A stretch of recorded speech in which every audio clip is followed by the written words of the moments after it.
to I suppose, come in support. I said I'd speak after the Minister, because I think you've comprehensively covered all of the points as to why this isn't necessary. I think in addition, as I've said before, I believe that the reporting of matters and the public hearing of matters at the adjudication hearing stage actually will inform members of the public as to their employment rights, because you kind of have to know your way around the WRC website. It's a really good website, really thorough, very good advice on it, and very good access to the decisions and determinations. However, you kind of have to know your way around it, or know what you're looking for. So from that point of view, having journalists report on it, having journalists speak about cases, because now they can, I think will make employment rights much more accessible to the public. So I think that will be a good thing.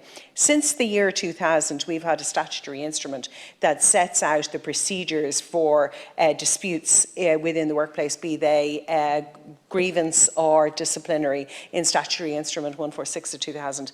And that has been elevated over the years, you know, to almost the level of primary law in the adherence to it. In ensuring that there is a proper internal mechanism within companies for dispute resolution, and how the right to have a representative, how all of those things are dealt with.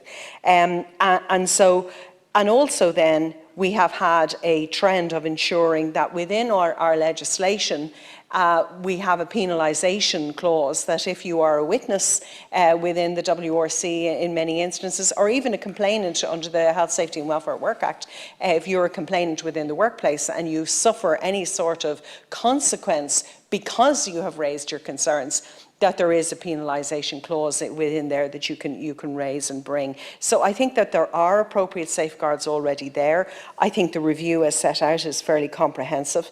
I'm not sure how you would isolate, because if suddenly, as a consequence of the public nature of hearings, if we find ourselves in a situation where there's a drop in numbers, that might actually be a really positive, good thing, not necessarily the people were fearful. It may just well be that employers don't want the publicity and may be deterred. So actually I think that the public nature of it reinforces the power of the employee, as opposed to, because it has often been my own tactic against an employer to say, well, we could go public on this, you know, we'll appeal to the Labour Court by the time we'll go for an injunction, or we go for whatever, because their need to keep their reputation has been a great, you know, a great weapon, she says cautiously, but it is weapon throughout all of litigation.